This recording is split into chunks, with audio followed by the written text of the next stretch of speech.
C'est une question qu'on m'a posée sur YouTube, donc je voulais en faire une vidéo vraiment exprès. Faut-il acheter une petite ou une grande surface pour faire un investissement immobilier? Allez, c'est parti.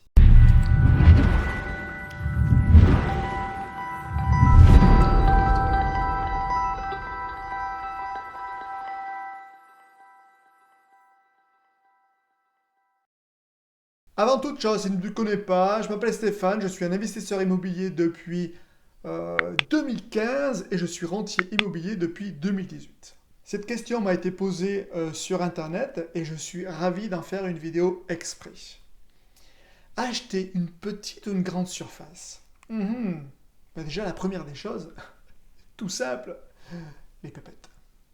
Et oui, si tu n'as pas le budget pour acheter une grande surface, bah écoute, va falloir faire une petite surface. Ah oui.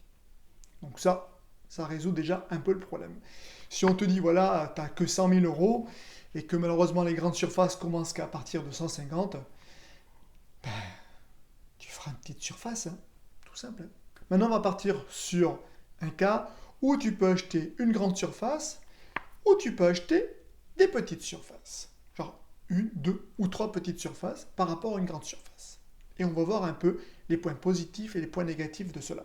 Personnellement, c'est une vidéo que j'ai fait sur les immeubles de rapport, tu regarderas la vidéo au-dessus. Acheter des petites surfaces dans des endroits différents, ça permet de diminuer le risque pour moi. Pour moi, ça permet de diminuer le risque parce que, personnellement, s'ils sont tous au même endroit, il suffit qu'il y en ait un qui foute un peu le bordel, bah malheureusement, le bordel, il est diffusé partout, par rapport à des lieux un peu différents. C'est le premier point. Malheureusement, on va parler un peu aussi de pépettes.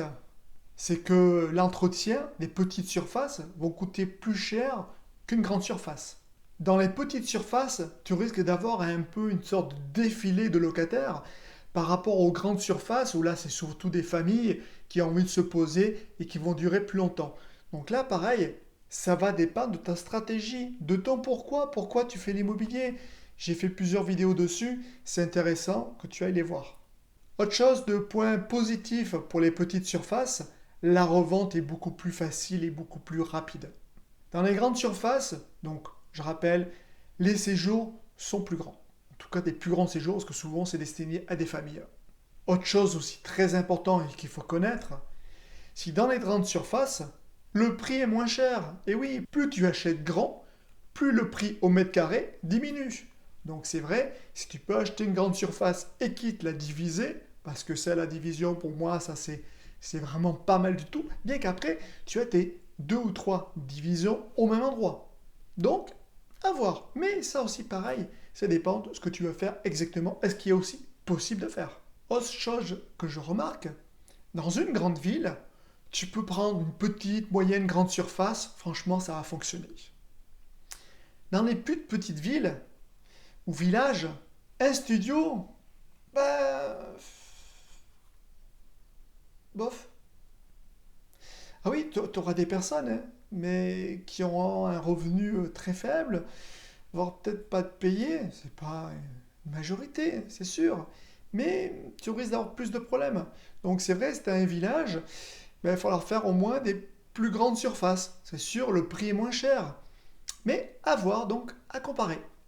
On va parler un peu de rentabilité. Alors moi, c'est vrai, toutes les rentabilités de mes biens, je ne les connais pas et franchement, je m'en fous. C'est plus intéressant pour moi, c'est le cash flow que j'ai chaque mois. C'est le plus important.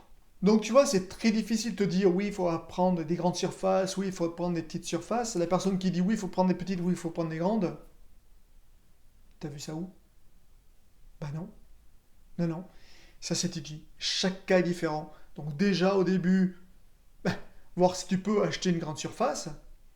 Si avec cette grande surface, tu peux acheter, voir si une division peut t'intéresser, voir après si l'effet de mettre une famille sur une grande période, ça t'intéresse, et au bout de 20 ans, 25 ans, tu récupères le bien intégralement pour toi.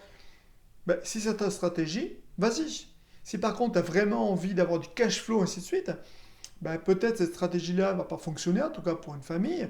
Peut-être la stratégie de faire une division va fonctionner pour avoir du cash flow, ça parce que c'est un très très bon moyen.